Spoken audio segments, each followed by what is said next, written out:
Bây giờ có lẽ xuân à với là hay lai muốn hiền cái massage cho nên hanin an establish room hey tu ti shed lovin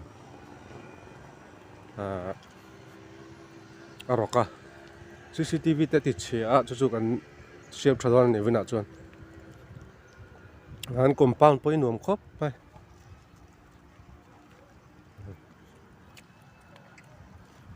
heta chabi kol tu po local me local ha ka local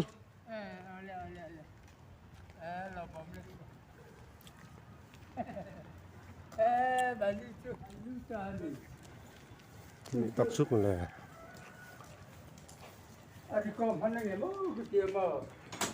kan en mo record chu record mo an sia thì lại hay chia lại bỏ tóc thì nó phòng bắc mình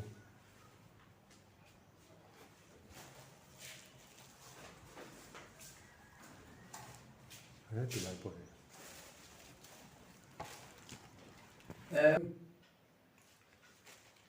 trong này ăn gì trong này ăn gì So đi cái nhà dịch tập đi cái con số lỗ mà, thế vì phải là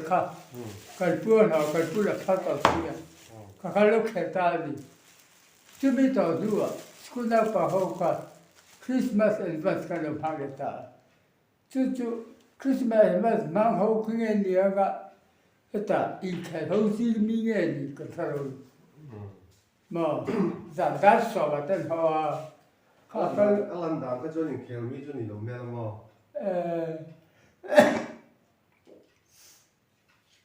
là một cái chúng ta bảo hộ cái gì cái thứ gì để can tele nó chân chú cái nó bảo rằng chúng ta bảo tele cái gì chú thì là chú đại cái chúng ta bảo là chú mà chú đó là một chia đúng đi à bảo thế nè mà cái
tại nhớ bớt xôm tra nè sợ khóc mà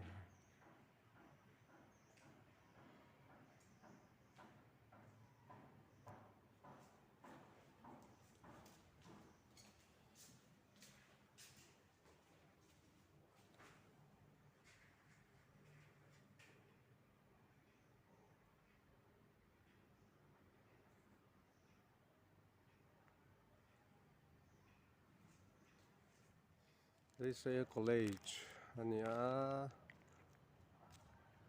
cái compound bên hồng có mai maybe an main building anh nhá để từ làm hin establish room te lecture room te nè dan basketball court anh này boka kan venga om ni masila compound chung kan lut khat khop maya kal tan sa sa chu kan khir china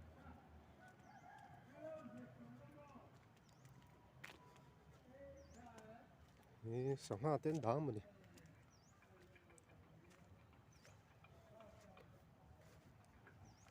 vô bal về tụi chú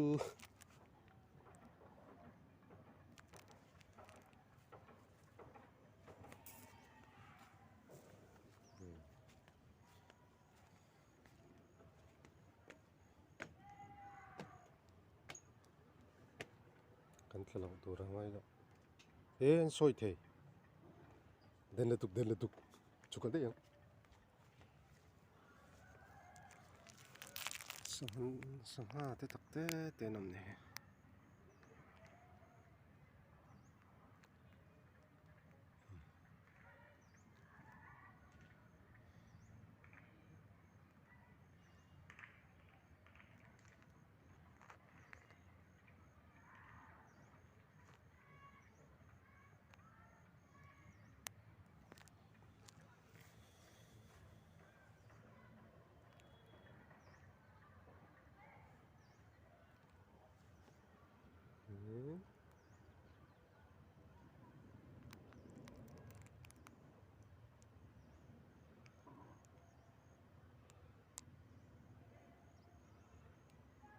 so mission bus kan zo to kan hot chho to